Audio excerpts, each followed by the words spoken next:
As notícias não param, seja no Brasil ou em qualquer lugar do mundo. Onde tem informação.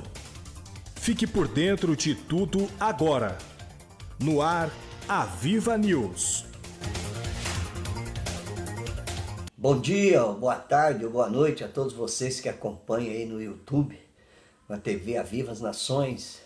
Nós temos passado um momento difícil com relação ao vírus, essa pandemia, e também com relação à política no nosso país, né? Existe uma corrente ideológica aí instalada no nosso país, de acordo com alguns pesquisadores, há mais de 25 anos e tem feito um estrago muito grande no nosso país com relação, por exemplo, aos princípios, né, da família, princípios que vão ao contrário à palavra de Deus. E nós estamos aí com dois jornalistas, né, que eu achei muito sensata a opinião deles com relação a tudo isso, e você vai estar acompanhando. Um tem estudado, por exemplo, essa corrente ideológica do socialismo há muitos anos, e o outro que comentou aquilo que está acontecendo agora. Então, por trás disso tudo, muitos estão usando esse momento, né, principalmente aquelas pessoas malignas que têm uma mente ali que parece que na mente deles tem um efeito pior do que o efeito da cocaína, né?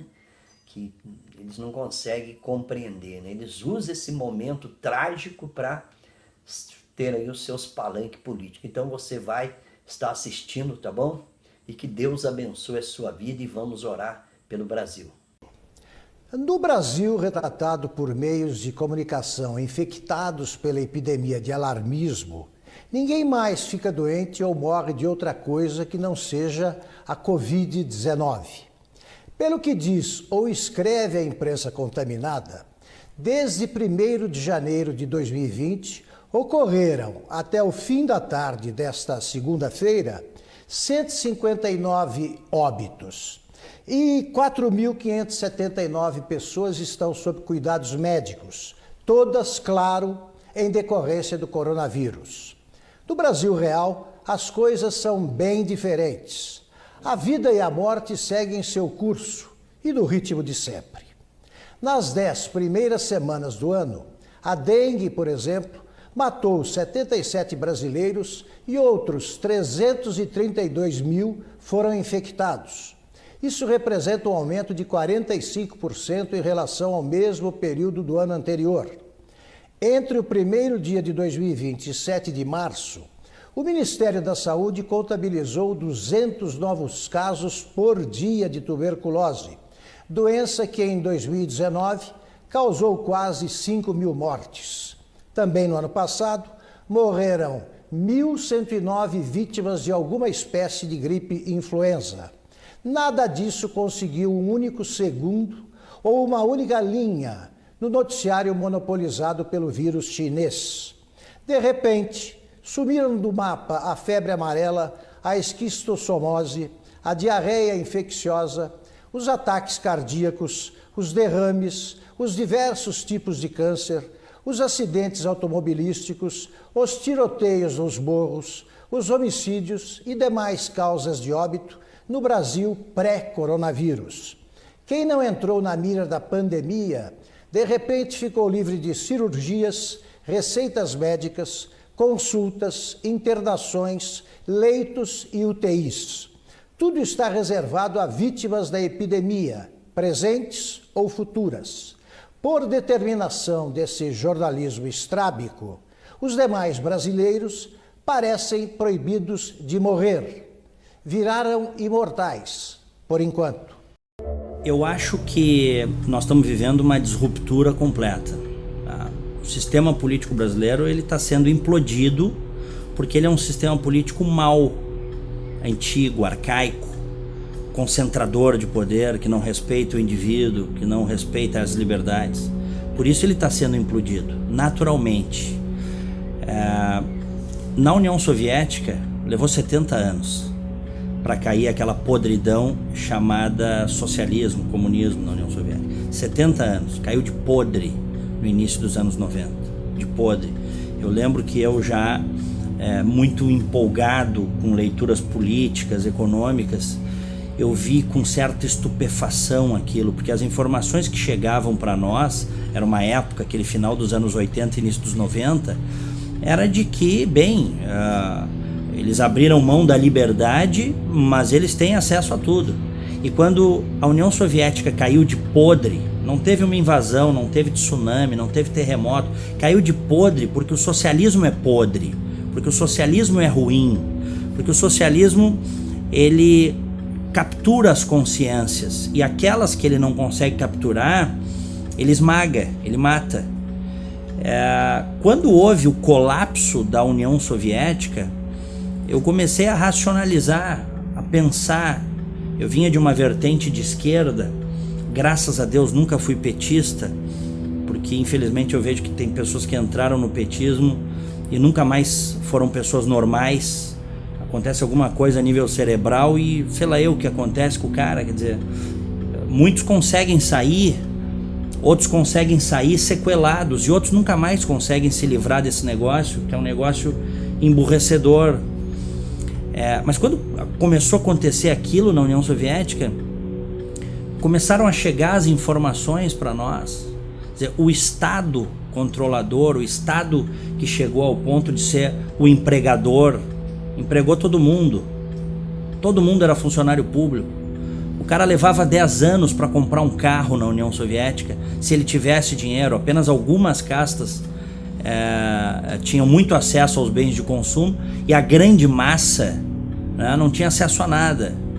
O cara levava 10 anos juntando dinheiro.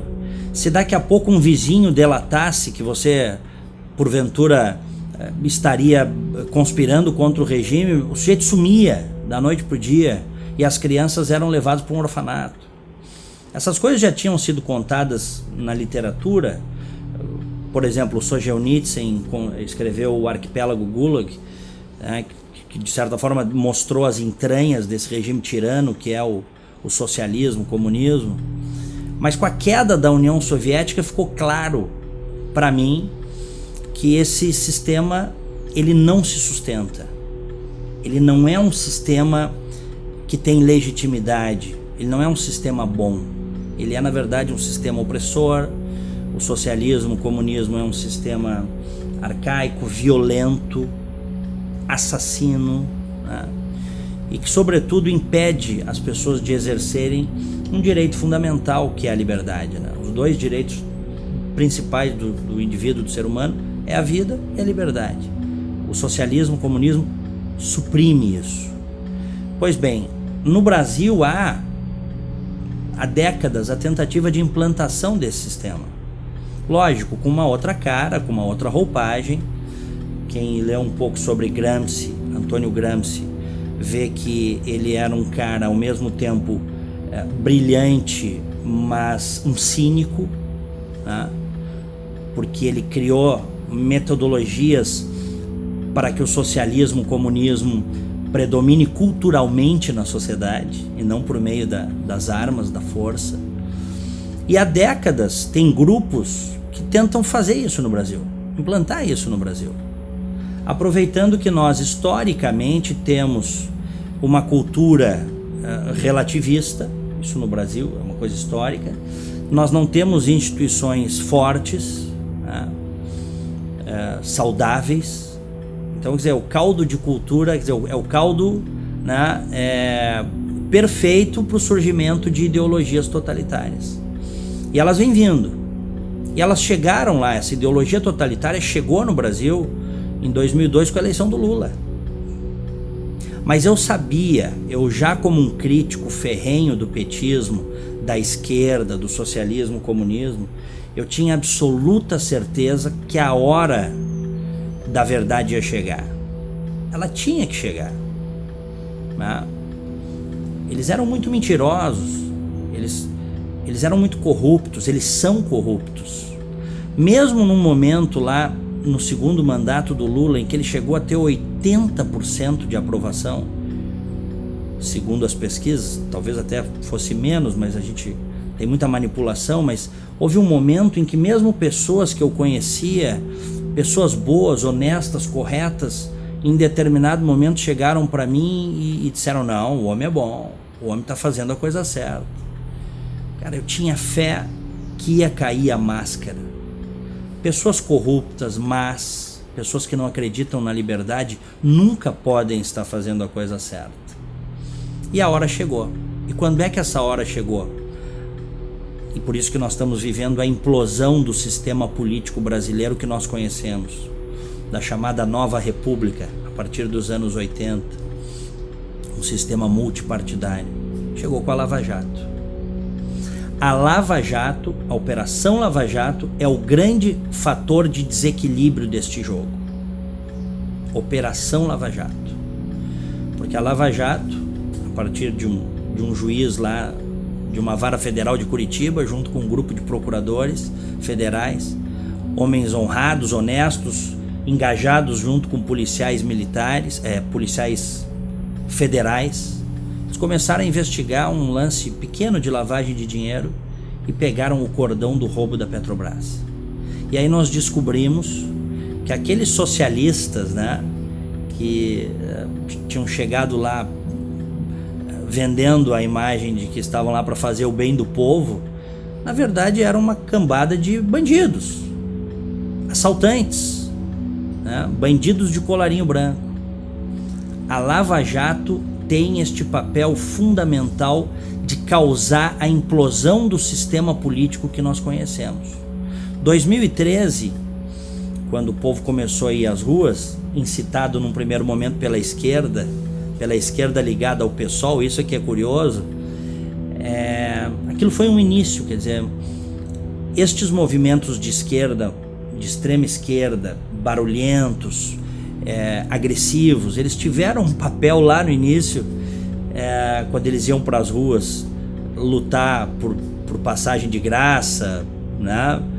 Porque essa foi a ideia inicial lá em 2013, né? Lutar pelo transporte público e gratuito, mas fugiu o controle. As pessoas começaram a ir para as ruas com os cartazes com as mais variadas demandas possíveis e imagináveis. Mas em essência, ao contrário do que muitos opinadores de esquerda disseram na época, o povo está indo para a rua para pedir mais Estado. Mentira. O povo foi às ruas, foi um início, para pedir Estado, não é mais Estado. Hoje a gente não tem polícia, hoje a gente não tem saúde, hoje a gente não tem educação decentes, mas o Estado é gigante. Esse Estado que está aí não nos interessa. Não é esse Estado que a gente quer um Estado que preste o básico de serviços públicos com a carga tributária gigantesca que pagamos. E a partir dali também entram as redes sociais, tem um papel fundamental, as pessoas começam a se dar conta de que elas não estão sozinhas. Muitas vezes o cara estava numa repartição, num escritório, quietinho ali, louco para criticar o governo, mas ele não sabia se ele podia. Daqui a pouco ele vê no Facebook que o cara que trabalha com ele, com quem ele nunca tinha trocado ideia, esse cara faz uma crítica, aí ele se sente, né, cacifado para criticar. E aí é isso que a gente está vendo, né? Essa disruptura. Hoje as pessoas nas redes sociais, na própria mídia, começa a ser de forma muito contundente. Na vida, nas famílias, no trabalho, as pessoas estão começando a dizer o que pensam. E isso é fundamental para um novo momento, para um novo país que nós queremos.